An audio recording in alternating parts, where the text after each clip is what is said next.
இஸ்ரோவின் நாவிக் செயற்கைக்கோள் மூலமும் ஏவுகணைகளை செயலிழக்க வைக்கும் ஜாமர்கள் மூலமும் கண்காணிப்பு மற்றும் தற்காப்பு நடவடிக்கைகளில் இந்தியா ஈடுபட்டு வருகிறது.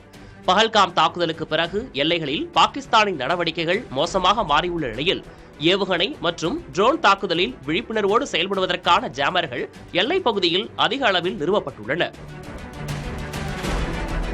அதன்படி நிறுவப்பட்டுள்ள DRDOவின் தயாரிப்பான சம்யுக்தா மற்றும் ஹிம்சக்தி ஆகிய 2 ஜாமர்கள் EW எனப்படும் மின்னணு போர் அமைப்பின் மூலம் எதிரியின் இலக்குகளை 150 கிலோமீட்டர் முதல் 200 கிலோமீட்டர் சுற்றளவிற்குள் தடுத்து நிறுத்தி சீர்குலைக்கும். 1.5 மெகாஹெர்ட்ஸ் முதல் 40 ஜிகாஹெர்ட்ஸ் என்கிற அதிர்வெண் கொண்ட இந்த EW அமைப்பு காஷ்மீரின் மிக உயர்ந்த மலைப்பகுதியிலும் அதிக ஸ்பெக்ட்ரத்தோடு செயல்படும் வகையில் வடிவமைக்கப்பட்டுள்ளது.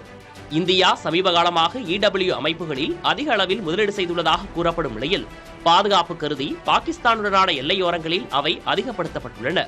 25 வருடங்களுக்கு முன்பு கார்கில் போரின் போது இடத்தரவு சார்ந்த GPS அமைப்பில் இந்தியா பின்தங்கியிருந்த நிலையில் தற்போது இஸ்ரோவின் செயற்கைக்கோள்கள் மூலமாக இடத்தரவு தொடர்பான தெளிவான தகவல்களை சேகரித்தும் இந்தியா கண்காணிப்பு பணியில் ஈடுபட்டு வருகிறது. புதிய தலைமுறைக்காக செய்தியாளர் பாலவெற்றிவேல், நவநீத கிருஷ்ணன்.